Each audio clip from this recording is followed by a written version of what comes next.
Welcome to the renewed horizon. Last month, I was thinking about the impending doom of the Switch hitting its 5th anniversary. Everyone always talks about the premier launch title, The Legend of Zelda: Breath of the Wild, and like many others, it was my very first Switch game. However, my second Switch game was Shovel Knight Treasure Trove. I think a lot of people forget about it, but early Switch owners had access to one of the finest 2D platformers of the last decade, and it's just an expansion to one of the other finest 2D platformers of the last decade. They still sold it as a separate game, so is it really a separate game? Kind of.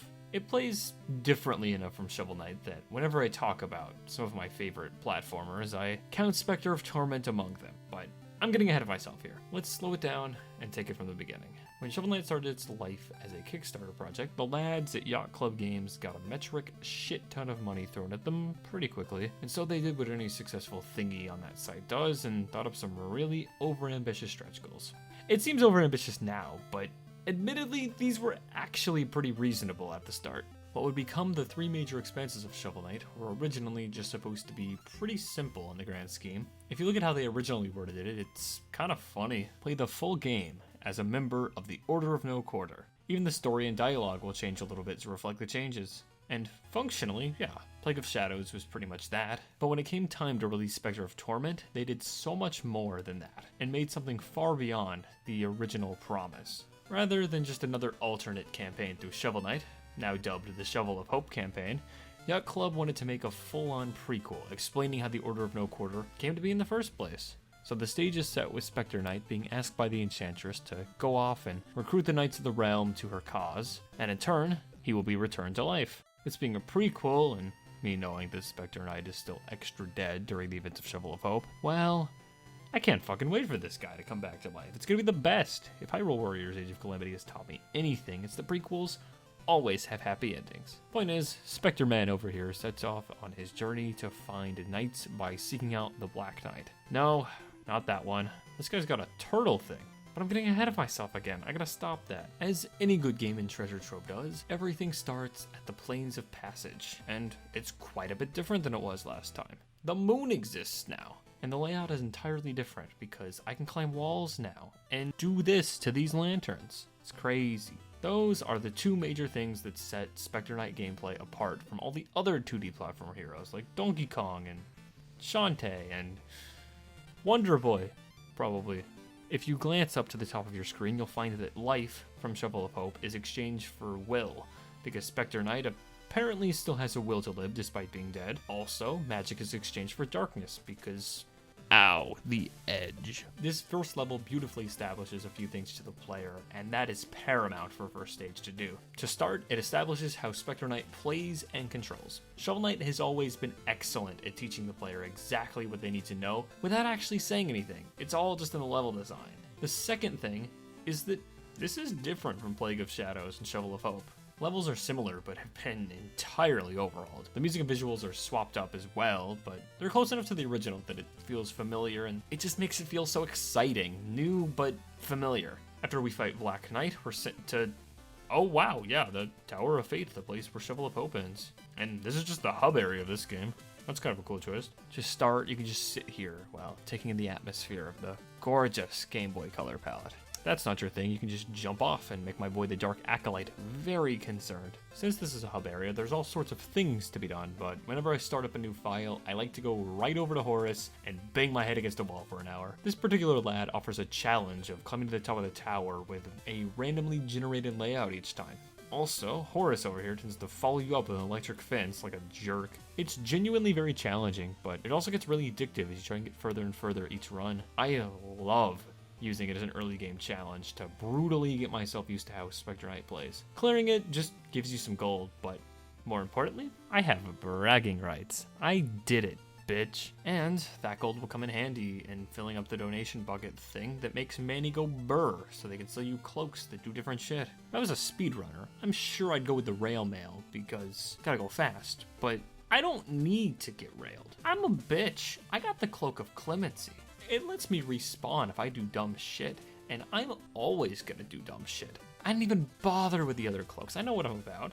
Also, we have Red, who collects the red skulls that are scattered throughout each stage. I think he's looking for the skull of his dead lover or something. Not really sure how they lost that, but trading in red skulls gets all slick items, so I'll take it. The cool part is that they even have mini stages to play, so you can get an immediate vibe on how to best use the item. It's such a vast improvement over the way Chester worked in Shovel of Hope. Once per stage, there's a wisp that will either increase your will or your darkness. If you miss out on it, Missy here, who is adorable by the way, will sell it to you for 4,000 gold. Finally, we have Legion, who similarly to Manny, has a bucket they need filled, and I can fill it. Legion upgrades the curio items you get from Red, and I don't remember what any of these curios are like before upgrade. The second I got a new one, I headed right over to Legion and got that thing ascended. Though I also didn't use most of them for most of my playthrough. My most frequently dialed up items were the Will Skull, which restores will, because once again, I am a bitch, the Shadow Mirror, which creates a clone that can attack from a distance because, you know,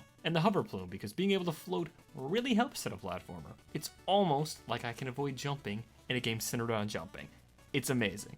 The only thing left to do with the Tower of Fate for now is to head down to my lad, the Dark Acolyte, so he can shove us into the magic mirror that can teleport you places, because that's definitely how magic mirrors normally work. I thought they normally just talk to you, all ominous-like. And another wonderful change from Shovel of Hope, the absolute homie Dark Acolyte lets you select any of the main stages from the very beginning. I love that guy. It means this game is kind of Mega Man now, and while we don't get the same kind of selection screen, I do love how the sprites of each of the knights is shown in the mirror before the level begins. It's a really nice touch. For this playthrough, I decided to go from right to left, meaning I started with the Flying Machine, one of the harder stages. As I alluded to a bit before, Shovel Knight uses the game design approach of teaching you wordlessly and allowing you to make mistakes safely for the sake of learning, so that you're ready for the more difficult sections later in the level. This is really well exemplified in the Flying Machine, which actually starts you up on the ground below the machine and has you climb up a few screens, introducing the stage's gimmicks. The jellyfish, the falling platforms, the propellers, and in case you fall, you're brought back down to lower levels to reaffirm your earlier skills. In other words, if you fuck up, it's not gonna kill you. This, however, only lasts for a few screens. After that, it will. Because this game still wants to be difficult like the 8-bit games that inspired it, but doesn't want to be mean to you. Shovel Knight is a game that wants you to get better, and that's part of why there's not a life system. Okay, so this level has an auto-scroller, and I actually like it. It's just really well designed. The parts of this level before were teaching you how to be better at going vertical and climbing up things, and using all of the different mechanics from this level to get higher and higher up, and now you're better at it, and maybe you can do it without mistakes. This game is proud of you, and I'm proud of you. Good job. You're doing really well, and I want you to keep it up, because things are hard sometimes, and I know you can do it. So there's this cool part where you have to break blocks and let a cannonball through so you can go up, and I got stuck on this for a moment. When I finally realized that's what you were supposed to do, I was ecstatic. Shovel Knight has all sorts of great stuff like that, where you just get to figure it out. The brilliance of the Flying Machine ends off with a fight against Propeller Knight that goes far beyond the fight at Shovel of Hope, because you get these crazy airships that go about, and it once again tests your ability to do vertical platforming, and oh, I love everything about this stage, and that includes the brilliant song that plays in it. Jake Kaufman, the composer for all of Treasure Trove, came back with a vengeance and remixed all of the stage themes from Shovel of Hope. Honestly, I like each of these remixes either just as much or more than the original. And the one that plays here on the Flying Machine, oh, I love it so much. Even if you have no interest in playing Shovel Knight, if you have an appreciation for chiptune video game music, I strongly recommend giving this soundtrack a listen. You won't regret it. Upon defeating Propeller Knight, we're back to the Tower of Fate for our daily chores. Buying new curios with our newly obtained red skulls, and then rushing off to Legion to upgrade them, and maybe talking to that new knight that's now waiting in the dining room. And then it's off to the magic mirror for the next level. These levels are all great, though there's some I'm not always ecstatic to return to. This game has excellent level mechanics. I always love returning to the crazy anchors and jets of the Iron Whale, the gooey blobs in the Lost City, and the popping cauldrons in the Explodatorium. Those cauldrons feel very DKC, by the way. Most of the other gimmicks are fun and have their moments too, but I'm not fond of not being able to see what the fuck I'm doing in the Lich Yard or those big-ass gear things in Clockwork Tower. Once you get through all the main stages, it's time to go to the Tower of Fate, even though you're already here. Don't think about it too hard. These are stages that throw all sorts of random shit at you from throughout the game, and why does the darkness shit from the Lich Yard have to come back out of everything? At least it's gorgeous this time. I do really like this level. It's a great culmination of the entire game and a wonderful test before the final boss. Oh god, I completely forgot to talk about the plot. So, let's summarize how we got here. In between levels, we've gotten flashback to Specter Knight's time as a real boy named Donovan. And that name is way too normal for Shovel Knight. I'm just gonna pull a JoJo and call him Donobang. Anyways, we learned that Donobang was a traveler alongside another man named Luan. Donobang does some stupid shit where he refuses to put back a magical amulet despite how obviously cursed it is. Luan wants the amulet because it'll apparently protect his son, but he sees the warning signs on the wall and decides to get the fuck out.